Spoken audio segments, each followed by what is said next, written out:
Good evening, नमस्कार प्यारे बच्चों। बहुत बहुत स्वागत है आपके अपने इस प्यारे से यूट्यूब चैनल जो है स्टडी भारत आर्ट्स। कैसे हैं आप सब? आशा करते हैं सभी लोग स्वस्थ होंगे, मस्त होंगे, पढ़ाई कर रहे होंगे।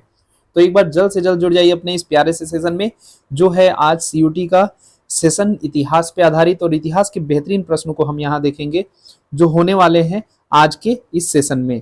आज हम आ चुके हैं इस सीयूटी के सीरीज में 22वें दिन, और लगातार हम 22 दिन से सीयूटी एग्जाम की प्रिपरेशन कर रहे हैं प्रैक्टिस के रूप में, क्वेश्चन आंसर के रूप में। और ये सभी एनसीईआरटी पैटर्न पे आधारित हैं। इनके पीडीएफ भी आपको फ्री में टेलीग्राम चैनल पे मिल जाएंगे। तो चलिए बढ़ते हैं आगे, शुरू करते हैं आज की क्लास जो है सीयूटी पे आधारित एनसीईआरटी पैटर्न पे, जिसे हम लोग देखेंगे प्रश्न उत्तर के माध्यम से, ऑब्जेक्टिव प्रश्नों के माध्यम से। सबसे पहले आप लोग अपने इस प्यारे से लिंक को ज्यादा से ज्यादा शेयर कर दीजिए उन सभी छात्रों तक जो भी आर्ट से तैयारी करते हैं या जिनके भी सीयूटी एग्जाम होने वाले हैं, उन सभी तक ये लिंक शेयर कर दीजिए।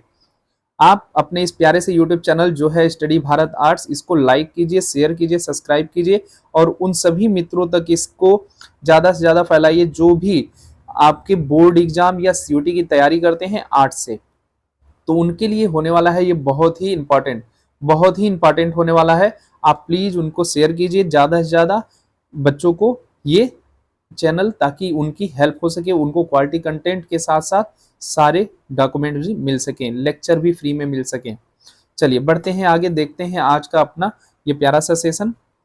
देखिए, अगर हम बात करें अपने इस प्यारे से सेशन की, तो हम यहाँ देख रहे हैं आज सीयूटी एग्जामिनेशन 2024 के लिए बहुत सारे ऑब्जेक्टिव प्रश्न, और इन ऑब्जेक्टिव प्रश्नों के सेशन में हम आ चुके हैं 22वें दिन, जो कि आज का आपका इतिहास का टर्न है, और इसमें हम देखेंगे 25 प्लस प्रश्नों को। आज हमारा इतिहास का यानी कि इस सेशन का दूसरा टर्न है, तो हम लोग लगभग यहाँ पे 25 प्रश्न देखेंगे।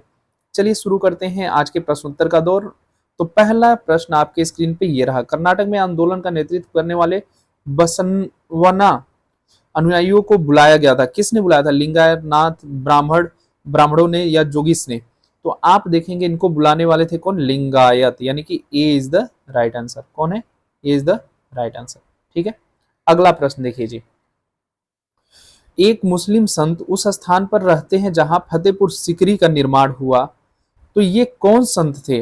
निजामुद्दीन औलिया थे, नसरुद्दीन चिराग देहलवी, या बाबा फरुकुद्दीन, या Salim Chishti? Sheikh Salim Chishti, D is the right answer. कौन है भैया? D is the right answer. ठीक है, सभी आंसर आप भी देते जाइए और लास्ट में जरूर मैच कराइएगा कि कितने आंसर आपके सही होते हैं। निम्नलिखित में से कौन सा कबीर और गुरु नानक की प्रमुख शिक्षा नहीं है? याद रखिएगा क्या पूछा जा रहा है, नहीं है। तो नहीं है ग्रुप में कबीर ने ईश्वर को निरंकार यानी बिना आकार के बताया, सही बात है। कबीर ने जातिगत भेदभाव के विरुद्ध भी उपदेश दिए। देखिए, जातिगत नहीं पूछा जा रहा कि कौन नहीं है, प्रमुख शिक्षा नहीं है, तो दिया था थोड़ा बहुत, ठीक है ना।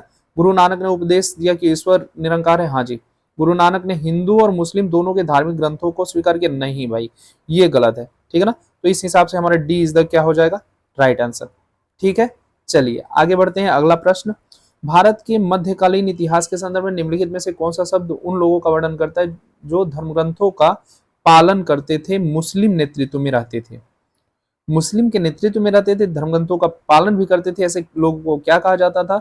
कलंदर, अब्बासिड्स, या जिम्मिस, या उमैयदों? तो ये है जिम्मिस। ठीक है, सी इज द राइट आंसर। ठीक है भैया, अगला प्रश्न आपके स्क्रीन पे। लोकप्रिय पाठ नलियारा दिव्य प्रबंधम निम्नलिखित में से किस संप्रदाय से संबंधित है? ठीक है, ये याद रखिएगा कि एक संप्रदाय की बात कर रहा है कि किससे संबंधित है, जो है नलियारा। ठीक है, तो सबसे पहले आप देखेंगे कि यहाँ पे नयनार होगा, नयमार लिखा है। बौद्धो, अलवार संतो, या जैन? ये नयनार होगा, ठीक है ना, इसको सही कर लीजिएगा।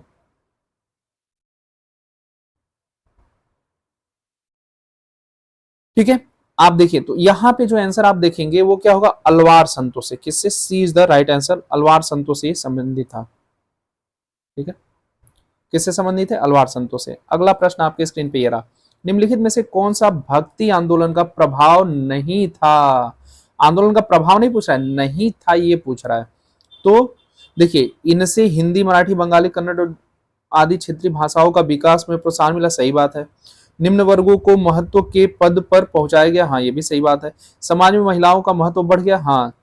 इनसे जटिल अनुष्ठानों का जन्म दिया, हाँ ये भी, ये है आपका, जटिल को नहीं जन्म दिया और आसान होते गए चीजें, तो D is the right answer. ठीक है, चलिए अगला प्रश्न, निम्नलिखित में से कौन सा अलवार संत थे? अलवार संत, नायनार संत, अलवार संत, ये सारी चीजें आप पढ़ते रहेंगे, आगे आती रहेंगी। तो कौन थे? सुरंदर थे, अंदरल थे, सुंदर मूर्ति थे, अक्का महादेवी, तो ये है अंदल। ठीक है, B is the right answer. कौन है भैया? B is the right answer.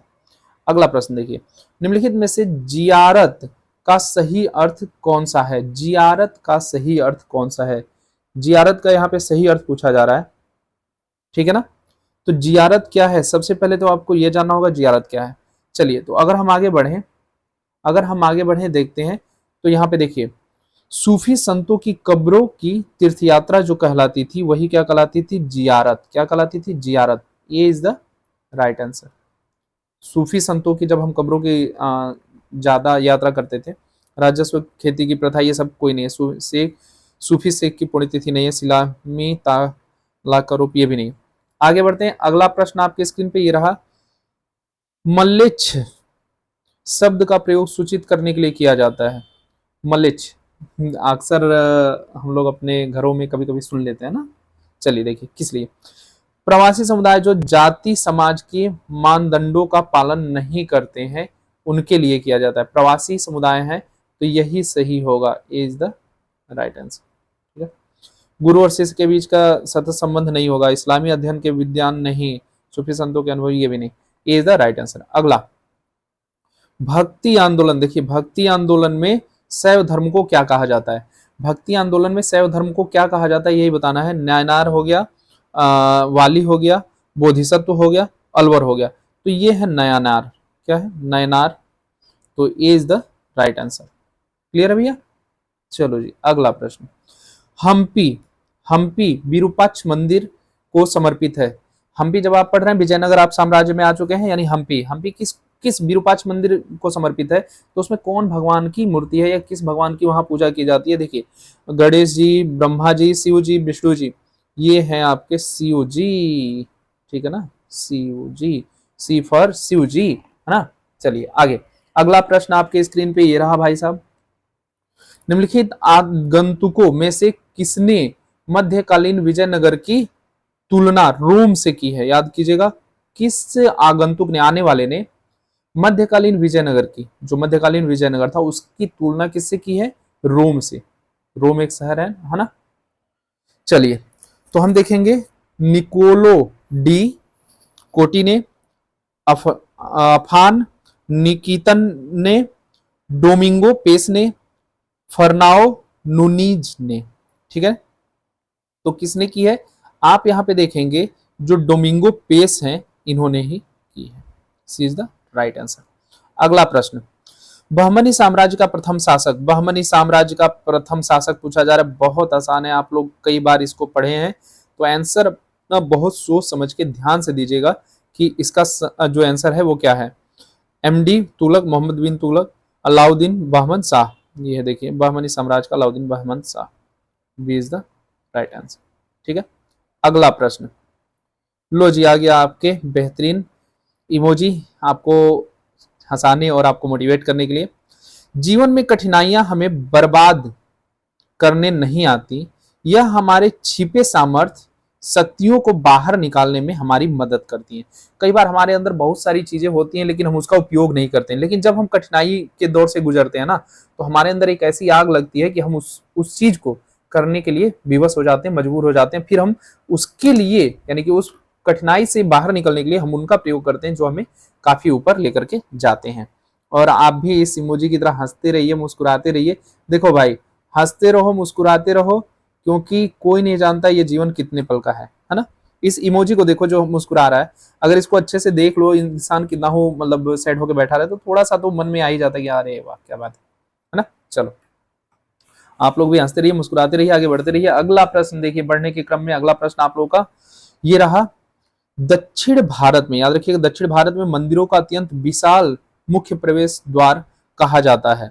क्यों? शिखर गर्भगृह को, गोपुरम को, देखो, देखें, ये देखें क्या है, चलिए कोई नहीं। तो इनमें से किसको कहा जाता है? आप देखेंगे C is the right answer, gopuram को कहा जाता है। आप लोग देखेंगे जब साउथ की मंदिरें तो वो किस स्ट्रक्चर में बनती हैं? ऐसे, है ना, ऐसे ऐसे ऐसे मंदिर बनती हैं और इस पे बहुत सारे डिजाइन बने रहते हैं ऐसे ऐसे, ठीक है, और यहाँ पे उनका द्वार होता है। यानी आपको जाना इसमें है, लेकिन आप देखेंगे ऊपर ऐसे बहुत सारे बने रहते हैं, ठीक है ना। चलो आगे बढ़ते हैं। अगला प्रश्न आपके स्क्रीन पे ये रहा। फिर विजयनगर साम्राज्य से, विजयनगर साम्राज्य के राजाओं द्वारा अनुष्ठान प्रयोजनों के लिए उपयोग किए जाने वाले मंच का नाम बताइए। विजयनगर साम्राज्य में कौन से अनुष्ठान प्रयोजन में लाए गए थे और उस मंच का क्या नाम था, ये पूछा जा रहा है आपसे। तो आप देखेंगे महानवमी डिब्बा, कमल महल, हजारा राम और वीरूपच। तो ये होगा A is the right answer, Mahanavami Dibba is the right answer, ठीक है भैया। आगे देखिए अगला प्रश्न जी, आपके स्क्रीन पे ये रहा। प्राचीन काल से श्राप सेठ, साहूकार, महाजन तथा छोटी नाम से जाने जाने वाले व्यापारियों का मुख्य व्यवसाय क्या है? मुख्य व्यवसाय क्या है भाई, ध्यान से आपको देखना है। निर्माण, शिक्षण, बैंकिंग, इलाज। देखिए साहूकारों की बात करें ना, तो साहूकार प्राचीन हो चाहे नवीन हो, ये क्या पैसे रुपए का लेन देन करते थे, जिन्हें बैंकिंग सिस्टम के अंतर्गत हम लोग रख सकते हैं। वो क्या देते थे? गांव वालों को लोन देते थे ना, उधार पैसा देते थे। अगला देखिए 17, तुंगभद्रा नदी किस साम्राज्य को समृद्ध बनाती है? तुंगभद्रा नदी साम्राज्य की बात कर रहा हूं, उस साम्राज्य के बताना है जिसे ये समृद्ध बनाती है। तो किसको? तो आप देखेंगे ये विजयनगर है, जहां पे तुंगभद्रा नदी का आपको मिलेगा जिक्र, और ये क्या करती है, इनको बहुत समृद्धशाली बनाती है। अगला प्रश्न, विट्ठल मंदिर निम्नलिखित में से किस स्थान पर स्थित है? विट्ठल मंदिर पूछा जा रहा है कि कहां पे स्थित है। तो आप देखेंगे ये भी हम्पी, कहां पे? Hampi is the right answer, Hampi में स्थित है। एलोरा में, एलिफेंटा में, ये तो महाराष्ट्र में है। यहाँ पे बहुत प्रतिमाएं या बहुत सारी अलग अलग गुफाएं हैं, उनमें अलग अलग देवी देवताओं के मंदिर हैं। आगे बढ़ते हैं। सैन्य कमांडरों को बुलाया गया जिन्हें विजयनगर में शासन करने के लिए क्षेत्र दिए गए। अब इन्हें क्या कहा जाता था? इनको क्या कहा जाता था जिन्हें क्षेत्र करने के लिए शासन दिए गए? तो यहाँ पे देखिए रायस, अमीर, अमर नायक, इनमें से कोई नहीं। तो ये है सी इज द राइट आंसर, अमर नायक कहा जाता था। क्या कहा जाता था? अमर नायक। बहुत ध्यान से अपने अपने आंसर सभी लोग दीजिए और हंसते मुस्कुराते रहिए, और इन प्रश्नों का बेहतरीन ढंग से आप क्या कीजिए, अभ्यास कीजिए। अगला, हम्पी के खंडहरों को ईस्ट इंडिया कंपनी के निम्नलिखित में से किस ब्रिटिश अधिकारी द्वारा प्रकाश में लाया गया? किसने उसको मतलब सामने लाया, सबके सामने लाया, ये बात पूछी जा रही है। तो colonel Colin Mackenzie, James Prinsep, William Jones, James Rennell, ये है मैकेंजी, ठीक है। मैकेंजी याद रखिएगा, मैकेंजी से आपको याद रहेगा, तो मैकेंजी साहब हैं ये, ठीक है। अगला प्रश्न, बादशाहनामा, याद रखिएगा बादशाहनामा किसके द्वारा लिखा गया? बादशाहनामा पुस्तक है, किसके द्वारा लिखा गया? तो याद रखिएगा ये बादशाहनामा जो है किसके द्वारा ये लिखा गया है? अबुल फजल, गुलबदन बेगम, मोहम्मद काजिम, नहीं, अबुल हामिद लाहौरी के द्वारा लिखा है। किसके द्वारा? अबुल हामिद लाहौरी के द्वारा, ठीक है। अगला जी, निम्नलिखित में से किस मुगल सम्राट को शाही बेखबर के नाम से जाना जाता है? पहली चीज कौन है? मुगल सम्राट हैं, और उनको जाना किससे जाता है? शाही बेखबर। तो याद रखिएगा ये कुछ भी प्रश्न कैसे भी घुमा के पूछा जा सकता है, तो प्रश्नों को आपको याद रखना है। बहादुर शाह को, औरंगजेब को, जहांदार शाह को, शाह आलम को। बहादुर शाह को जाना जाता है, ठीक है ना, ये इज द राइट आंसर। अगला प्रश्न, मुगलों की मातृभाषा किसकी? मुगलों की मातृभाषा तुर्की थी, लेकिन फारसी मुगल दरबार में क्या थी? प्रमुख भाषा किसने बनाया? मातृभाषा तुर्की होने के बाद भी मुगल दरबार में जो प्रमुख भाषा थी उसको फारसी किसने बनाया? बाबर ने, शाहजहां ने, अकबर ने, बहादुर शाह ने? किसने बनाया, किसने बनाया, यही बताना है। तो देखिए बाबर, शाहजहां, अकबर, बहादुर शाह, अकबर जी ने बना दिया भाई। लो जी, अगला प्रश्न आपके स्क्रीन पे ये रहा, अच्छे से करते रहिए सभी लोग। मुगल भारत में सभी पुस्तकों का केंद्र हस्तलिपि पांडुलिपियों का उत्पादन था। कहाँ पे? किताब में, स्क्रिप्टोरियम में, एक या दो, दोनों में, न एक न दो, किसमें था? तो आप देखेंगे दोनों में था, कहीं कहीं स्क्रिप्टोरियम में था और कहीं कहीं किताबों में था, यानी सी इज द राइट आंसर। अगला प्रश्न मेरे भाई, गुजरात विजय के बाद बुलंद दरवाजा निर्माण किसने कराया? देखिए बहुत आसान प्रश्न है, आप लोगों ने अकबर थोड़ा भी पढ़ा होगा तो बहुत अच्छे से आप लोग जानते होंगे। जब भी आप अकबर पढ़ते हैं तो वहां नाम इसका आता है कि ये क्या है, उस समय गुजरात को बल्लभी कहा जाता था। क्या कहा जाता था? बल्लभी। बल्लभी गुजरात के नाम से जाना जाता। तो बल्लभी विजय के बाद जब वे आते हैं तो अकबर ने उसी के उपलक्ष्य में इसको बनवाया था। ठीक है, अगला जी देखिए 25 प्रश्न हो गए। 25 मैंने कहा था, लेकिन उससे ज्यादा ही आपको प्रश्न मिलेंगे, मैंने आपको शुरू में ही बोला था। देखिए, औपचारिक अभिवादन का एक रूप जिसमें दरबारी अपने दाहिने हाथ की हथेली को अपने माथे पर रखता था और अपना सिर झुकाता था, उसे क्या कहा जाता था? यह एक प्रथा थी जो उस समय मुगल दरबार में होती थी, तो उसको कहा क्या जाता था, यही पूछा जा रहा है। कोर्निस, पाइबोस, एक्सिस मुंडी, सजदा। तो ये है कोर्निस। आपने बाद में पढ़ा होगा सजदा और पैगोस, है ना। सजदा और पैगोस जो मुगल दरबार में क्या करते थे कि जो एक तरीके से अभिवादन करने का तरीका होता है उसे कहा जाता था। अगला प्रश्न आपके स्क्रीन पे ये रहा, अकबर के दरबार में, किसके दरबार की बात हो रही है? अकबर के सबसे अच्छे सुलेखकों में से एक कौन था जिसने जरीन कलाम की उपाधि से सम्मानित किया गया था? कौन था ऐसा सुलेख को मतलब लिखने वाले कौन थे जिन्हें इस नाम से सम्मानित किया गया था? कश्मीर के मोहम्मद हुसैन, मोहम्मद कासिम, अबुल फजल, अबुल हामिद लाहौरी। ये है कश्मीर के मोहम्मद हुसैन। ये इज द राइट आंसर। ठीक है, ये यहाँ पे सही जवाब है आपका।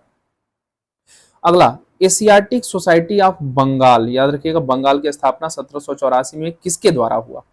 कौन किया था इसका? ठीक है ना, Mohammad Azam Shah, Shahjahan, sir William Jones, Bahadur Shah. हाँ देखिए ये है sir William Jones, C is the right answer भैया। 29, मुगल काल में चित्रकला को जादुई कला के रूप में किसने वर्णित किया? कौन था जिसने चित्रकला को कहा कि अरे ये तो जादुई कला है?